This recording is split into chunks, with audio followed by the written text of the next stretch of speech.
Such an informative talk. I request the Member Secretary ICHR Dr. Aruni to kindly present the guests with the publications brought out by the ICHR.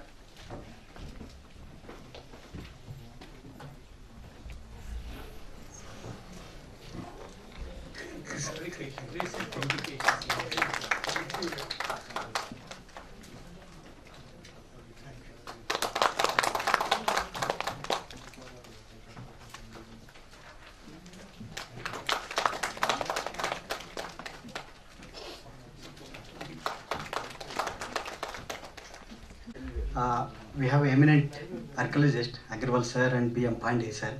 Our chairman request, sir, can you just address our participants? Pandey sir, few words for the participants. Expected, and I just thought that I would only be a part of the audience, and my turn will be on the 23rd or 17th, whatever Dr. Michel Denino decides. Well, I can only reiterate what has been already stated by Dr. B.V. Lal, Dr. Mani and others. And I have also been feeling that epigraphy is a dying discipline, and when I was with the Institute of Archaeology as its director, we had initiated a short-term course in epigraphy and numismatics. I do not know whether it is continuing now or not, but this was introduced primarily with the view that people start taking interest in that. And I hope that this workshop will fulfill the purpose for which it has been started. And I must congratulate Dr. Denino in particular, who has also been sort of bullying me into taking part in this workshop. Thank you.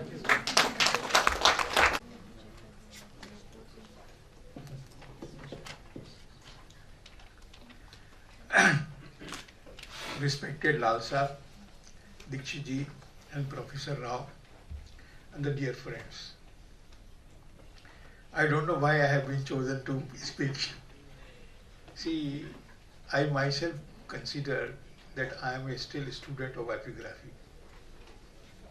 And epigraphy is a subject which is always a new, every day. Even DC Sarkar used to say, I had an occasion to listen his lecture, then epigraphist is everyday epigraphist, it never is a complete epigraphist.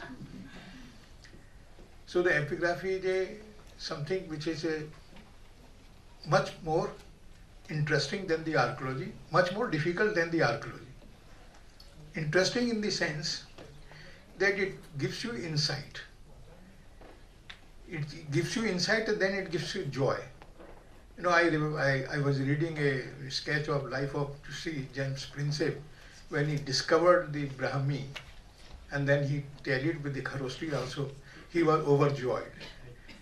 He was basically a technician. He was a mint master of the Calcutta, and then he developed interest while remaining with the Ascetic Society of Bengal. He became a secretary also of the Ascetic Society of Bengal. And then there are many epigraphists I know across the country who were not professional epigraphists, but they did a wonderful work. I recall a name of Iravati Mahadevan, who did a wonderful work. And I remember the name of many of the people who did the study of the donatory inscriptions of this Sanchi. 800 inscriptions, donative inscriptions have been found from Sanchi. And all 800 inscriptions, they give you ample information. You read many things about Sanchi, but if you do not read the inscriptions of Sanchi, your knowledge about the Sanchi will remain half. So is the case with the Amaravati, so is the case with the Nagarjunikonda, so is the case of with many of the other things. Now if you read the Takshila, there are 3 cities, the Bhir, Sirsuk and Sirkap, and if you do not read the inscriptions which have been found from there, probably your comprehension about that site will remain a half. So the inscriptions and the study of the epigraphy gives you the added strength. Many times people make the criticism, but when that criticism is replied with the support of the epigraphy, the criticism gets flat. So that is the strength of the epigraphy. And moreover, epigraphy had been I consider it is the integral part of our day-to-day living in the life. You know, whenever the Lal Sahab would naturally support me, the earliest writing is the graffiti, and then the pictographic writing, then alphabetical and symbolic writing. Now, even now, thousands of our families and our rituals and festivals, they make some sketches, and those sketches always tell you something. Very hidden meanings are there. So, even in the graffiti, there are hidden meanings are there. And that's in our country and many other parts of the world. The graffiti has been found but has not yet been phonetically understood. But it has got a great antiquity. And if we try to understand and correlate the evolution of our epigraphical studies, the first thing will come the graffiti, then will come the pictograph, and then the symbolic languages. So that is the one advantage. The second advantage, epigraphy, as Lal Sahab said, the knowledge of the language also. If you do not have a knowledge of the language, the understanding and comprehension of epigraphy will remain halfway.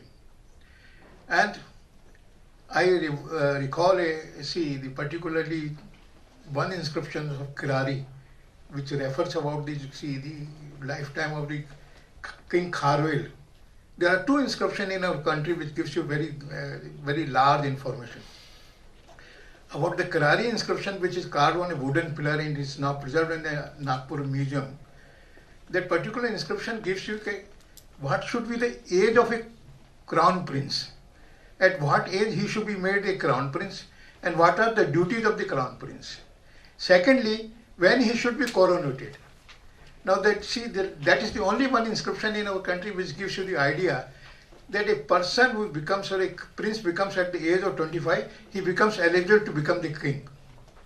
So that they have equated with that, your brahmachari or the ashram is complete, and the moment you try to enter into in a grahast ashram, so you are also entitled to rule the people also.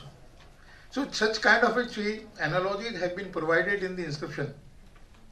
Many of these inscriptions now, they are not very well cared.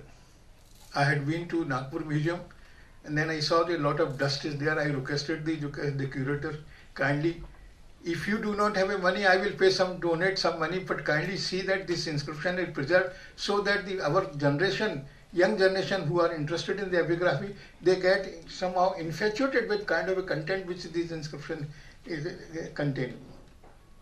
So I feel there are many things about the inscriptions. They see, two inscriptions of the Ashoka.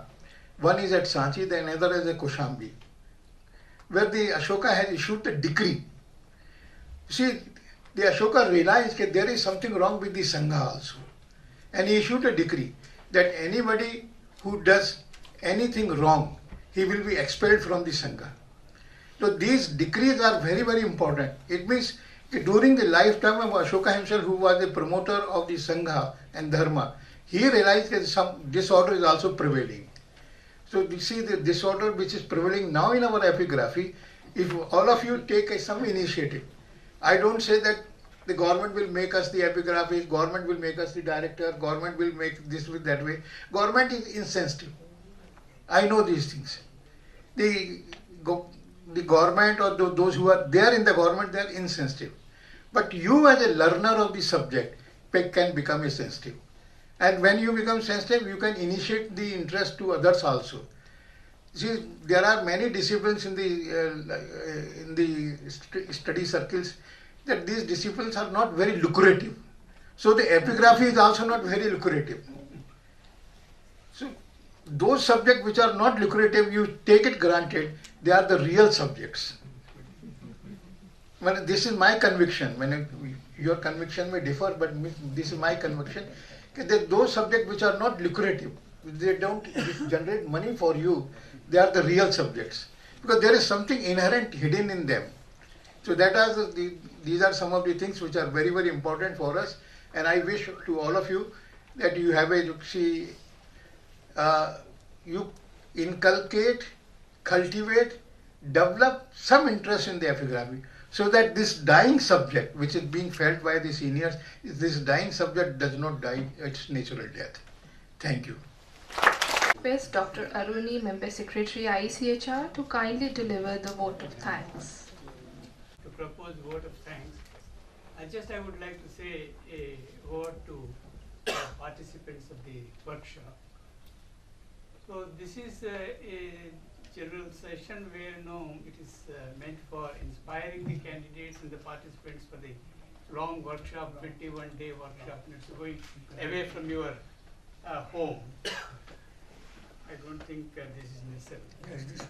So what I want to say that today you have heard, you have seen the great celebrities of archaeology and epigraphy here on the dais.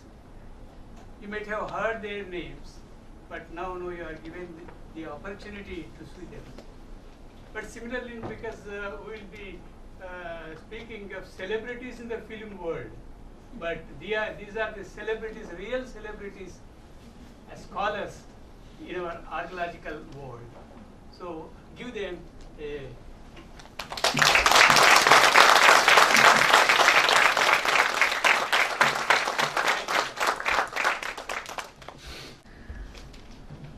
I have some couple of announcements for the participants before I give a vote of thanks. Participants are, I think we are already accommodated in the hostels. Soon after this, we'll have lunch. From here, we will take you to the ICHR. The academic session starts after this program in the ICHR, and all the 21-day programs will be held. Our lectures will be held in the ICHR premises. Respected my chairman, great archaeologist Professor B. Villar sir, Additional Director General of Archaeology of India, B. R. Mani sir, and Professor K. Dikshit sir. It's my privilege to propose a vote of thanks to this inaugural session, all the academicians gathered here. Before that, I would like to just 2 minutes I would like to take. This program, actually the brainchild of the recent council of ICHR. In the 82nd council meeting, there was a big discussion. What should be our role in the understanding of Indian history? And none other than Michel sir proposed, I think he pointed out, India actually requires epigraphy. Although it's not from epigraphy department, but he said school of epigraphy is completely dying in India. That should be focus point for ICHR.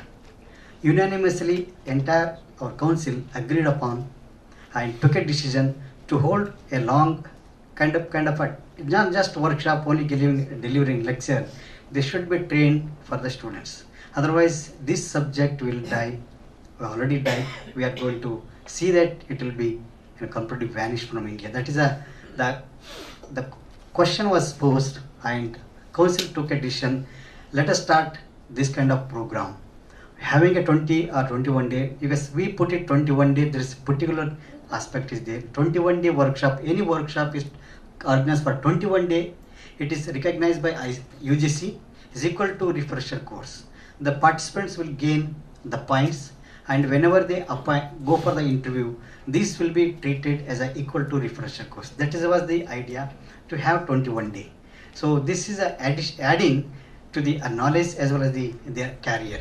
So first of all I thank my entire council, all the members of the council, for approving this program. This is a very important program for the entire country, because we have called from the students across India, and we have got very good response. 190, around 170 applications we have received. Out of that, we could choose very few of them, very eminent. That Michel J took a lot of time to make the short list and invited them. Entire ICHR is paying for the accommodation as well as their entire study for 21 day. So I would like to thank my council for this giving opportunity, this kind of program in ICHR. I also would like to mention 1 or 2 points here. Why ICHR should take this kind of opportunity and particularly challenges. As of us know that India actually requires, like in a country like India, has a tremendous epigraphical sources, which is really required. For example, suppose many scholars working, I have seen scholars from many years, like I think we should entire our epigraphy, the scholars are actually, we should be thankful to Mackenzie. The Mackenzie actually started the team that is called Pandits, Boraya Kavali brothers. Actually, they inspired this kind of study of epigraphy. They they made a collection of epigraphy inscriptions that actually spread into the our cultural studies, and that is a source of our epigraphy.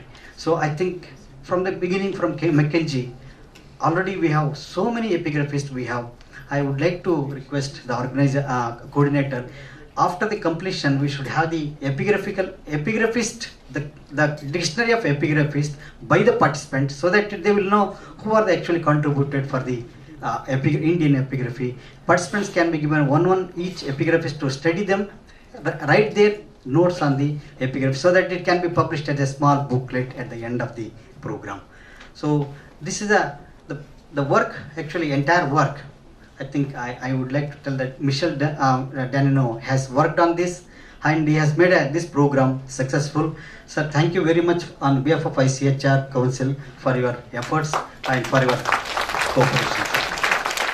I would like to thank the eminent archaeologist, doyen of archaeologists, and is the center of the today's program, sir. Thank you, sir, for Professor P. Bilal, sir. And just in looking at and hearing it from you, sir, it's highly inspiring us. How just you till today you are just thinking how our epigraphy department should be restructured. That is, I think nobody has thought so far that way, because we always centering on the position. How much I get the position, not the subject. I think you have rightly pointed out there should be restructuring of the epigraphy department. Then only this epigraphy course studies can be really done. Sir, thank you very much on behalf of ICHR for your highly inspiring and valuable suggestions, and also the inspiring our participants. So thank you very much, sir. I would like to thank the guests of the today's program, Professor K.N. Dikshit, sir. Very lately we just suddenly requested. Readily he has agreed. Sir, thank you very much for your friendship with us. Always, whenever we have, you are rescued. Whenever there is any kind of program is there, always with us. So thank you on behalf of ICHR for your participation here and sharing your thoughts here, sir. Similarly, I would like to thank former additional Director General of Archaeology of India, B.R. Mani, sir. I know sir very well, many years. Sir, for his very kind, very friendly. Whenever there is any kind of research kind of discussions, always he is cooperating with us, sir. You are inspiring entire the idea of how epigraphy has evolved in India. So we have given a brief note on that. Thank you very much on behalf of ICHR and the organizing part of it, sir. I would like to thank my chairman, our ICHR chairman, sir. His entire the credit should go to our chairman. He actually inspired. He said that this kind of program should be conducted. This is the beginning of our epigraphy courses. It will be conducted yearly at different places, so that one bunch of epigraphists can be created. That is the ideas. Sir, I thank you on behalf of organizing team, and thank you very much for your inspiration, sir. I would like to also thank the scholars behind, or my team, my team behind the scene, particularly the Rajesh, our deputy director, our entire team of research team of ICHR, and the Dr. Nupur, Dr. Joshna, and Ramesh. They are really helping me to organize. Actually, I left me not much work for me. They have taken a responsibility, entire their work. So I thank all of them, my colleagues. I also thank the participants. They took a lot of time. I mean, kind of highly inspired, and they all come from the different places of country. So any shortcomings there, please let us know. Any kind of there, I will take the responsibility. You are always welcome to our office. Any problems are there, please cooperate for 21 days, and we are all with you, and we would like to seek your all the help from you. Before I forget, I would like to thank the officer who actually inspired, particularly Sanjay Kumar Manjula. He is the director of Institute of Archaeology. When we thought of hosting this one, Suddenly we thought of going to the archaeology department. He himself he came and he took us. He gave a really logistic support. He said that we will organize in the Red Fort. Due to them, our kind of arrangements, we could not hold it in the Red Fort, but entire the team of the students, they are also participating in this program. On behalf of ICHR, I thank Archaeology of India, particularly the director Sanjay Kumar Manjul, and entire the participants of the students of the institute. For we will welcome you, and also we will request you to participate. We will be very glad. We will have a all together get together kind of how the epigraphy research is important for us. So, and also thank the press of the media, visual media and press media for their presence here, and helping us for this promoting our research activities, bringing to the people. I thank my colleagues. Whoever I forgot, please forgive me. But I remember whenever we have this occasion, always they will be behind me for supporting this. Once again, sir, thank you very much for your time and inspiring us. Thank you very much, sir. So we'll have a lunch here after this. Just lunch will be arranged just outside. So please join for the lunch after this program, sir. Thank you very much. Before that, we'll have a national anthem, sir.